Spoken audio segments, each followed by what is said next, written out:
This is the Danger Close podcast, Beyond the Books with me, Jack Carr.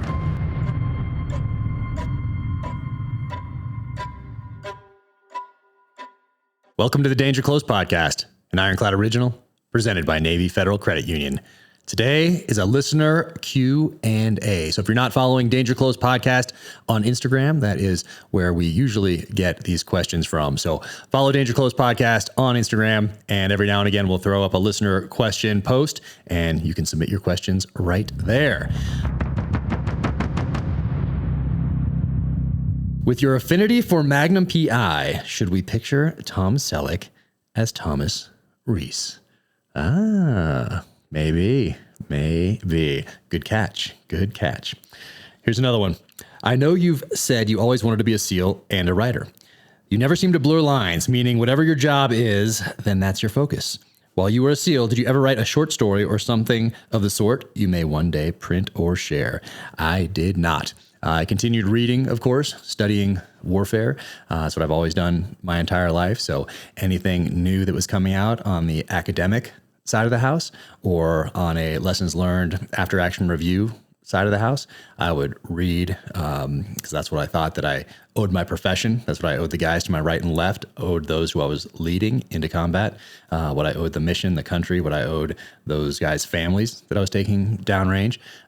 So always studying warfare, terrorism, insurgency, counterinsurgencies, and always reading. I'm a lifelong reader, so I was always reading thrillers, and that really gave me that foundation. So having all those thrillers that I read growing up and continued to read while I was in the military, and reading all that nonfiction that I read growing up and continued to read while I was in the military, and then the experiences, of course, in Iraq and Afghanistan all came together at the right time and place as I started writing that first novel. So all of those things continue to contribute to what I'm doing today. So I continue to build on that foundation.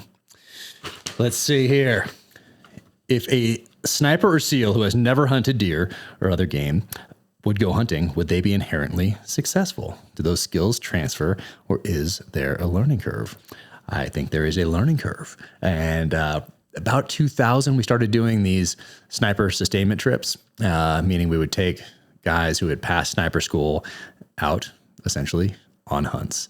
And there are a lot of similarities between hunting animals and hunting humans. Pattern of life being one of them. So there's a lot of similarities there, but you need to get in the woods. You need to get in the field and get dirty. So it's definitely beneficial to get out there, which is why we continue. We started it back then and continue to do it today, to bring SEAL snipers into the field, getting them hunting, getting them out there after something that is living and breathing. And it's, lifelong skill there as well. And obviously that you can see that in the pages of my novels. All right, here's the next one. As a former Army Golden Knight, I'm always excited to read about Halo operations, high altitude, low opening, in action adventure novels.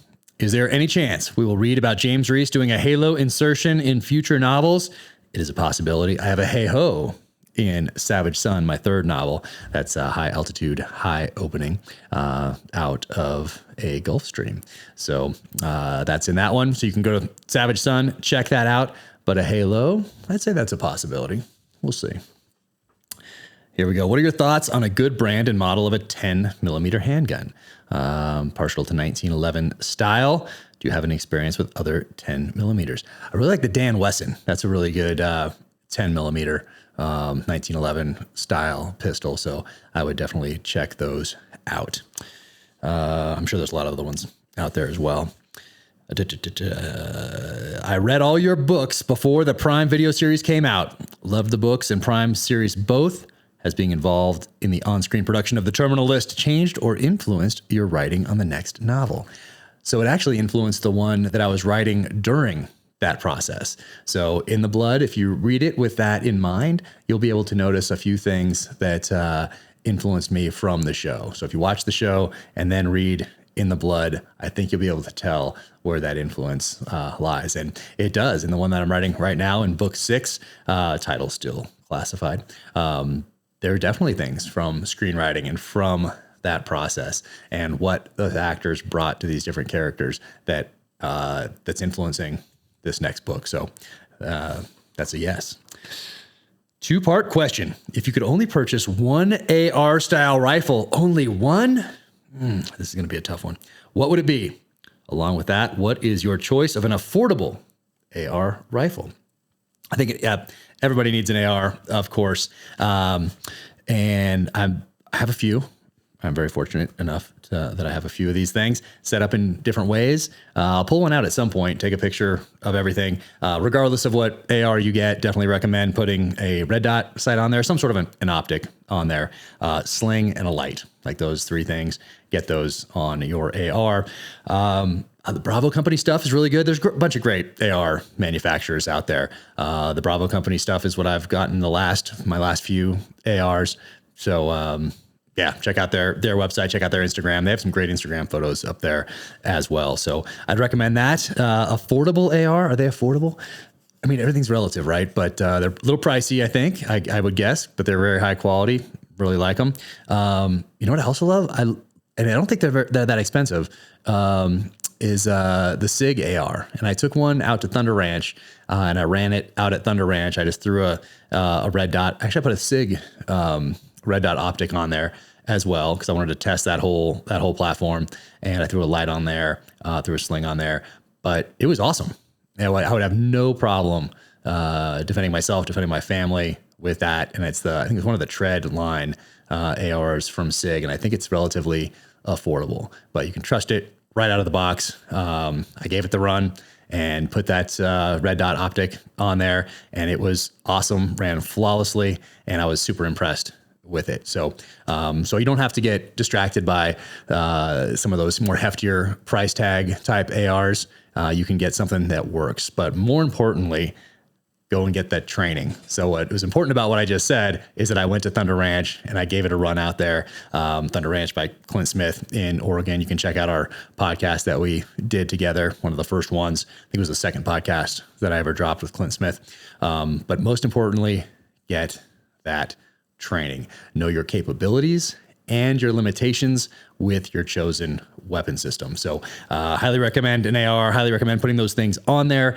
But more importantly, get that training. There's some great places that you can go. And then there's some amazing people that are traveling around the country providing training as well. So you can go to Thunder Ranch, you can go to Gunsight, check out Carry Trainer, Mickey Shook. He is awesome. Of course, you have Larry Vickers. You have Pat McNamara. You have Kyle Lamb, who goes and trains at the SIG Academy back in New Hampshire. So I highly recommend getting on the road or figuring out when someone's passing through a town or city close to you and then going and working on those skills. So that was a long way to answer that question.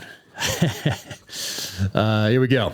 Thanks for the time and energy you put into your writing and your podcasts. It is truly appreciated and enjoyed. What is your advice for someone who wants to try hunting but never has? Would it be better to tag along with an experienced friend or to go to a more local hunting program guide? I'm sure there are hunting like classes and out there, programs out there that can get you into it. I'm just not sure of any. But FTW Ranch is a great place to go, and you can go there. It's called the SAM course. You can just go to FTW Ranch, put that in a search engine, it'll pop right up. And out in Texas, out in the hill country out there, and go out and you'll go through a 3-day course. You'll learn capabilities, limitations of you and your rifle. And you'll learn a lot about hunting in the process, and you'll meet people. You'll talk every night around the dinner table to people who have a lot of experience hunting, and they can point you in the right direction. And you can go on a hunt right there at the end of your course as well. So I think it's a good way to go. If you don't know anybody in the hunting space that you can tag along with and help pack out an elk or something like that, just to be around it. So if you don't have that opportunity or don't know somebody there, then I check out FTW Ranch and head on out there for one of their courses. They're a blast. I've taken my whole family out there. Great crew. What else here? Though I may know the answer, what is your favorite weapon Chris Pratt, James Reese used in the Terminalist TV show? That has to be the Winkler Tomahawk. You know, that's just how it goes. It's pretty much everywhere around here. But yeah, I love that Winkler Tomahawk. I love that and the reason that I chose a Tomahawk to be the weapon associated with James Reese is because it speaks to him as a student of warfare, and an ancient weapon with some modern techniques as far as crafting that today and materials, but it speaks to him as a student of warfare. So visually in the series, and then obviously as I write about it in the novel. So Daniel Winkler, those Tomahawks, they're a little backed up right now after they were backed up just from the novels. And then when the show hit, they're really backed up now on those. So place your order today. All right. First off, thank you for your service. Thank you. I have read every book so far of yours and listened to every podcast. Thank you so much. Fantastic job on everything, sir. Thank you. In the terminal of this book, Reese doesn't like mayonnaise. Do you like mayonnaise? Weird question, I know. I just haven't heard anyone ask that on the podcast yet. I do not like mayonnaise. Disgusting. Oh, ugh. Just thinking about it right now. Yeah, can't be on a sandwich, can't be on it anywhere. Yeah, no mayo. So James Reese and I share that. Definitely have an aversion to mayonnaise. You recently posted a photo of a painting of your dog by Blake Clark. What kind of dog is Scout? Scout is a Swiss mountain dog. So great for up here in Park City. Loves running through the snow. And she's an amazing dog. Actually a service dog for our middle child who has some pretty severe special needs. So Scout is amazing. And Swiss mountain dog. Jack, what is your go-to backpack when traveling? Are there certain features you want, or just any bag? Will any bag work? Been using that Sitka Drifter for a long time. I think I had one before it even hit shelves. I think they sent me one before it was even available. So I've been using it for a long time, and I like it because it looks like a normal backpack. But if you're in the know, you see somebody wearing one, you're like, roger that. It doesn't look too tactical. It's made out of a material that's not waterproof, but certainly doesn't absorb any water. Water can still get in through zippers and that sort of a thing. But you spill something on it, it's gonna be fine. So I do like that Sitka Drifter pack for those reasons. It doesn't look too tactical, but it still supports a company that I really like, and it's set up really well for what I like. Has a slot for my laptop and a little spot for books in there. It's just really well thought out. So Sitka Drifter. Let's see. What's the best piece of writing advice you would have for someone who aspires to be an author? Well, there's a couple things. First is you just need to write it. If you're writing fiction, you have to have the whole thing done before you submit it. I guess you could submit a chapter or something to an agent, but for the most part, you have to have the whole thing done before you show it to anybody in the publishing world. So that's the first thing. So I wouldn't worry about websites. I wouldn't worry about social media presence. I wouldn't even worry about getting an agent. I wouldn't worry about getting a publisher. I would worry about writing the book. And I wouldn't even worry about that. I would just put all my energy and effort. That's what I mean by that. Put all my bandwidth into writing the book, making it the best it can possibly be. And then when you get to that stage, and it's going to be different for everybody, because you can work on something forever and get it better by a degree. So you can work on it for 40, 50 years. But when you get it to that stage where you're like, okay, if I was to work on this for the next 40, 50 years, it would get better by a degree or two. I think that, for me anyway, that's the stage where I'm like, okay, I'm ready to send this to New York. I'm ready to send this to my publisher. And that's when I zip it off there to Simon & Schuster. But so that's the first one right there. And the other one, and I've heard this from a few different people, but Brad Thor passed it along to me a while back. And he said, the only difference between a published author and an unpublished author is that the published author never quit. So that's a good piece of advice for life in general. And then the other one was, don't be afraid to write a bad chapter. And what that really means is, don't get paralyzed by thinking that what you're writing is bad. Don't get hung up on it. Just keep going. You can always go back and edit it later. So don't be afraid to write a bad sentence, a bad chapter, what you think might be a bad book. Just write it, get it down, then go back and start refining. then you start making it the best that you can possibly make it. So hearing that from Brad Thor passed that one along to me as well. And hearing that from him was really liberating. It really freed me up as I was writing that first novel, and for whatever reason. So I'll pass that along as well. Don't be afraid to write a bad chapter. Maybe don't turn it in that way, but don't be afraid to write it, then go back and fix it later. All right. Who got to keep James Reese's Fort Knox vault when production wrapped? Fort Knox vault right over there. It is not the same one from the show. And I'm going to ask that question to Gary Tours of Extreme Props. What an awesome guy. He went above and beyond on every single piece of gear and equipment that we used in the show. He got that Fort Knox safe in there, and I would guess that he still has it. So you might see that in another show at some point, but I'm going to ask him. And for next time, I'm going to go around and make some claims if we get another season about some of the things that I want to end up maybe in a room just like this. So I'm going to find out from Gary Tours. All right. That was it. Those were the questions. Thank you so much for your support. Sincerely appreciated. Once again, go to Danger Close Podcast on Instagram if you want to submit questions, and you can submit those when we throw up a post that asks for questions for a listener Q&A. Take care out there. A special thanks to our presenting sponsor, Navy Federal Credit Union. I've been a member since 1996. That is my first year in the military. And right now, when you become a member of Navy Federal Credit Union, life gets better. That's why they created a fully loaded car buying experience. I've bought cars and motorcycles using it in the past. You can finance, buy, protect, and enjoy your auto purchase all from one convenient place. They have pre-approval that's good for 90 days, so you know what you can afford while you shop. They also offer great auto loan rates. You can shop for new and used cars with Navy Federal's car buying service powered by TrueCar.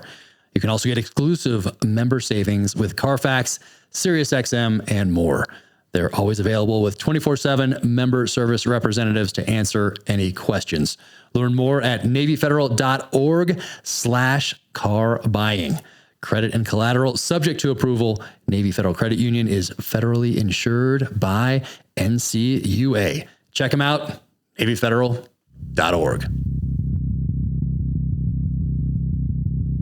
want to thank my friends at Black Rifle Coffee for sponsoring the Danger Close podcast. I've been a huge fan for the longest time. Drink Black Rifle Coffee every day. And if you keep your eyes peeled, you will notice that perhaps Chris Pratt is wearing a Black Rifle Coffee t-shirt, not unsimilar to this one, in the Amazon series adaptation of The Terminal List. Now you can go to blackriflecoffee.com/dangerclose and use code DangerClose20 at checkout for 20% off your purchase and your first coffee club order. Black Rifle Coffee, America's coffee.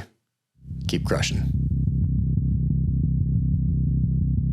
Thank you so much to Sig Sauer for jumping right on board out of the gate to make this podcast possible. Obviously, I am a huge SIG fan, having carried the P226 on every deployment downrange in the SEAL teams. But SIG was a supporter. They were friends well before I was a New York Times bestselling author, well before I even had an Instagram account or any social media presence whatsoever. So thank you guys all so much. Ron, Tom, Jason, everybody at SIG who gets up every day and continues to crush it and lead the way. SIG is always adapting. They're always at the forefront, whether it is firearms for citizens, whether it's firearms for our military, ammo, suppressors, optics, training, fire control units. They are doing it all, and they are always pushing that envelope and trying to do it better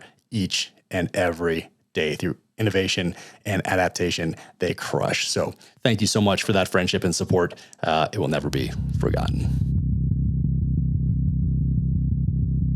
Welcome to the gear highlight portion of the Danger Close podcast. I think I'm gonna do something a little different today and talk about some of the items that are behind me in the new studio. Starting right there with this Enfield rifle that I got in Afghanistan back in the early days, and that's from 1864. And I think we could bring back things that were made before 1899 or something like that. But anyway, that's Enfield right there, 1864 from Afghanistan. That is right there above the TV, right there where I see the guests. And moving along over here, New West Knifeworks. They're awesome. They've got a few different stores, one here in Park City now, one in St. Helena, California, Jackson Hole, Wyoming, but they make them in Victor, Idaho. And they have a bunch of great stuff. But what I really like are these. That is because these are refurbished, and this is steel from the golden age of steel. Yep. Pennsylvania right here. They refurbish these things. This is a hog splitter right here, but that thing is pretty sick. And I keep thinking about how I'm going to incorporate this into a novel. I know it's got to get in there at some point just because it's so serious, but love this. 1800s right there. That's steel, and it's still still so solid. So New West Knifeworks, love that. They make smaller ones right there, and they find these things and then they take them back to Victor, Idaho, go to work on them, refurbish them. And this one I actually use every Thanksgiving. And oh yeah, it's an awesome cleaver. And got a bunch of other things too. Look at that. Boom. Pennsylvania, once again. Steel from the 1800s. So that is that. Black Rifle Coffee Company. Bam. Right here, this mug, they have a bunch of different mugs, obviously, but this one right here doubles as a blunt impact weapon. This one is serious. You do not want to get hit with this bad boy, but love this one right there. And of course, the coffee. Bam, right here. This is the exclusive coffee subscription club right here. So you get a different coffee every month. And yeah, Black Rifle Coffee, love what they're doing. You might have noticed Chris Pratt wear the hat and the shirt in the Terminal List series. Aries Watch Company is what I'm usually wearing these days. This is the Aries GMT. They have the diver one, and we might be doing a little signature Jack Carr collection at some point. So stay tuned for that. But love what Matt Graham is doing over there at Aries Watch Company. We did a podcast together, talked about his background, which is just incredible. So check out Aries Watch Company. Toyotas of War, one of my favorite accounts on Instagram. Go to Toyotas of War, check them out. Great stuff. And SIG, made in New Hampshire, live free or die. SIG, obviously awesome. I took a SIG downrange with me on every deployment. So thank you to SIG. What else? Horse Soldier. Look at this right here. Horse Soldier Bourbon. Once again, I had Mark Nooch and Scotty Neal on the podcast recently, talked about their experience in 5th Special Forces Group and being some of the first into Afghanistan after 9/11. And right here on their bottle, this right here is made with World Trade Center steel. So such great guys. They like to drink, so they make an amazing bourbon. So check them out. Horse Soldier right there. They make a bunch of different bourbons. Super cool. And Direct Action USA made these for me, made the covers of every book in metal. So cool. Veteran owned and operated company. They make the copper 556 brass bookmarks. So, well, copper bookmarks and then the 556 brass.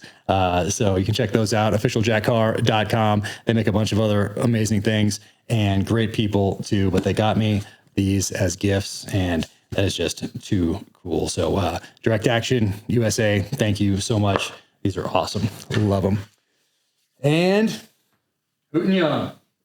Hooten Young right here. So look at this American whiskey right there. Hooten Young, of course, Norm Hooten from Delta Force. And if you're paying attention in the Terminal List, you saw Chris Pratt drinking this with Boozer, my buddy Jared Shaw, who gave Chris Pratt the book and is the reason that the book was turned into a series on Amazon Prime. But they're drinking Hooten Young at the bar where Chris Pratt, James Reese, meets Katie. And if you're really paying attention, you'll notice that the Proton Mail address when he reaches back out to establish contact with Katie is Hooten Young at Proton Mail. So awesome. Great group of people over there at Hooten Young. And they make more than just whiskey. Yep. Right here. Cigars. So this is pretty cool as well. Hooten Young right there. Really cool box, by the way. And there they go right there. So check them out. HootenYoung.com. Awesome crew. What else is over here? Ballistic Magazine.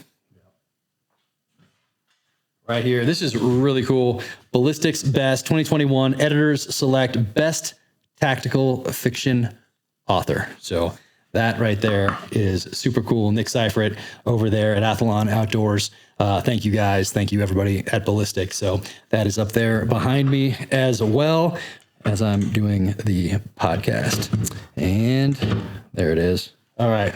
What else is back here? Moving along. Well, let's go here. Matt Tummelson right there. So he does art with these brass casings. So super cool right here. Found out about him through Joe Rogan, and he made me this cross tomahawks. But right here, if you run your hand, you can't really tell unless you get close. But that's 9mm brass right there. So super cool. And Parker right here. Parker shotgun up there. Got that in New Hampshire when I was out hunting with SIG. And yeah, Damascus barrels. Pretty sweet. Always wanted one of those. So that is that. And this is from Tracker Joe 08 on Instagram. And he made me a replica of an arrow that could have been used in Savage Sun. So from Kamchatka, from Russia, he researched the tribes back there, what they would have used on an arrow. And this thing is beautiful. I mean, it's incredible. He's making me a special stand for it. So that'll go up here as soon as it arrives. But very cool. This thing is, very thoughtful. So Tracker Joe 08 on Instagram. Thank you so much. Right there. And moving down here. I have some books, some special books behind me right here. And this one right here was a gift. Super cool. And Mark Roberts, you can go to wineserviceconsulting.com. But he sent me this book, Life of General U.S. Grant. And this is a really cool looking old book. I'm kind of afraid to open it up too much because I don't want it to fall apart. But really cool book right here. So Mark, thank you so much for this. It's always right behind me over there. And of course, 7 Pillars of Wisdom right here. T.E. Lawrence. This is an old copy right here. I am on the search for a signed edition, actually. But this is always right behind me, 7 Pillars of Wisdom. T.E. Lawrence, of course, Lawrence of Arabia, who has one of my most favorite quotes of all time. You can go to my Instagram to check that out. I just posted it a few days ago on the anniversary of his birthday. 7 Pillars of Wisdom, and the quote's about dreamers. Yeah, dreaming during the day and dreaming at night and the difference between the two. So go check that out on my Instagram. Better yet, read the book. Yep. And then Revolt in the Desert, also T.E. Lawrence of Arabia. Have this one right here as well, an old copy. And over here, Campfires in the Canadian Rockies. I love old books about hunting. And so I'm building up the collection. This one, Horner Day Phillips right here. And I love these old collections that you can find out there if you look. So pretty cool. And last one, Robert Roark right here. And this was a gift as well. And this is from Doug, Texas Spy Dad, on Instagram. So you can go check him out there. Also, Inglorious Amateurs. Go check them out both on Instagram and check out their website as well. I have a few of their t-shirts. Great stuff over there. Old Man and the Boy. Really cool, really thoughtful. So thank you for sending this along. Sincerely appreciate it, Doug. Awesome. And we're going to have you on the podcast at some point very soon. So, and thanks for all you've done for the nation as well. All right. Got some more Black Rifle coffee. Oh, look at these. So right here, these are some whiskey glasses. But what's cool about these is that they are made with High West whiskey bottles. So from right here in Park City, Utah, has the Cross Tomahawks there. You can go to officialjackcarr.com, hit the shop button to go check these out. But very few of these are made each and every month. And that's because they come from the actual bottles. And then they're cut off right here, sanded here. And it's a solid glass right there. So awesome. So High West, thank you for including me in that allocation. And check those out. Andrew Arabito right here, WarPaw Wine. So Andy, of course, Half Face Blades. If you've read the novels, you know that I am a fan, or if you follow me on the social channels, you know what a fan I am of half-face blades. But Andy, dear friend, teammate, and now he has WarPaw Wine. And these grapes come from Tuck Beckstoffer. So Beckstoffer Wines, Beckstoffer Vineyards. And that means they are legit grapes and they are making an amazing wine. So Beto, very cool. Thank you for this. And I love the bottle too. I love this handprint and just super cool. So bam, Andrew Arbito, Half-Face Blades, WarPaw Wine. This is pretty awesome. Followed me for a bit, you know that I'm a fan of old typewriters. And right here, Unplug Typewriter Company. You can follow them on Instagram. And I have a few of theirs, and they're looking for a few more typewriters. Actually, I'm looking for some that are stamped U.S. Army, USMC, U.S. Navy from World War II. And going to get those refurbished and have them up in here somewhere. But I love this one because it's red, and so I got this for Christmas last year. So Unplugged Typewriter Company. There's just something really cool about these old typewriters. So I'm going to keep that history alive. What else? Over here. Let's continue. Right here. This is the knife that I went through BUDS with. So SEAL training called BUDS, Basic Underwater Demolition SEAL Training in Coronado, California. There's a Mark III Mod O U.S. Navy dive knife. This is what they used to issue us back when I went through. And you can tell that this has seen some use. And before each and every swim, what they would do is line you all up on the beach, do your inspections, and the instructors would walk down and they would take your blade and they would shave hair on their arm. And if it didn't shave hair on their arm, they would take your blade and take a rock and smash it into that rock and rub it back and forth until you had a very dull blade. And then you had a lot of work to do that evening. But I got very good at sharpening this particular knife right here. And yeah, this is it. Made it through all of BUDS with me. So that's that. What else here? Aha. All right. Ellwood T Risk, Woody right here, Medusa. He does a lot of work with targets, and he's a great guy working out in California right now, originally from Virginia Beach. But he did some great work years ago with another SEAL buddy of mine who took one shot every minute on the 10th anniversary of 9/11 for every SEAL killed since 9/11. And they took that target and then took newspapers from 9/11, put that in the background. And you can go to Ellwood T Risk, go to his website and check that out. You can check out the article on that. It's a very powerful piece. I have a few different pieces from him, and this is the one that's fit in that space. So such a great guy. So Woody, thank you for everything.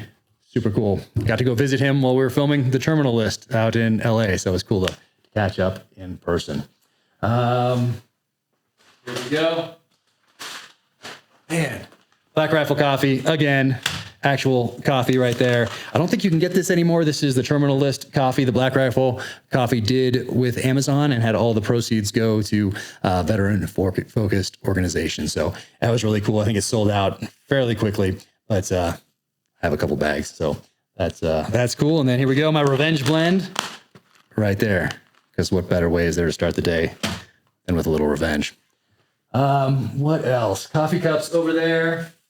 Iliad and the Odyssey. I have many editions of both of these different translations, but I like to have this close by when I am writing. And this was a really cool edition right here. They can't come together in this, so I really like this. That is together as I write. And then Rigby, gunmaker, did a series of Jim Corbett's books a couple years back, and they did a limited edition. And so I have this up there as well. Incredible, looks cool, and yeah, love that. So Rigby, pretty cool. What else over there? Fort Knox safe. You may have noticed a Fort Knox safe in the Terminal List with Chris Pratt. Once again, you can go to my Instagram and check out everything that was in that safe for the show. This isn't the exact safe from the show, but it's pretty close. So that's over there. Awesome. Thank you guys at Fort Knox. Amazing.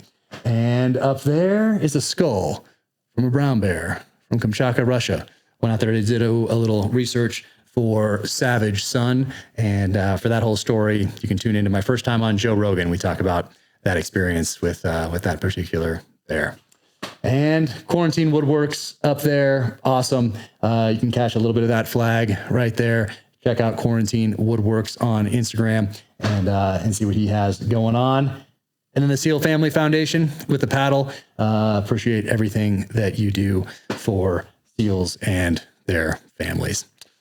What else? Hey, this desk, badass workbenches. I saw this. Me and my buddy John Dubin were walking through Safari Club International this year out in Vegas, and we came across this desk. And I thought, this is the perfect desk for this podcast studio. So badass workbenches. They made me this thing, custom, obviously, with the cross Tomahawks. And this is built, well, let's just say it's bomber. It is sturdy. And thank you guys for building this and then driving it out here. Just too cool. And that is what's behind me on the Danger Close podcast. New episodes every Wednesday and Friday. Subscribe wherever you get your podcasts. Take care out there. Thank you for tuning in to the Danger Close podcast, an Ironclad original presented by Navy Federal Credit Union. If you like the podcast, be sure to leave a 5-star rating and review wherever you get your podcasts. You can follow me at Jack Carr USA on the social channels, officialjackcarr.com. That is the website. You can sign up for the newsletter there. You can also click that shop button for the merch. And until the next time, take care out there. Be safe. Stay strong. Keep fighting.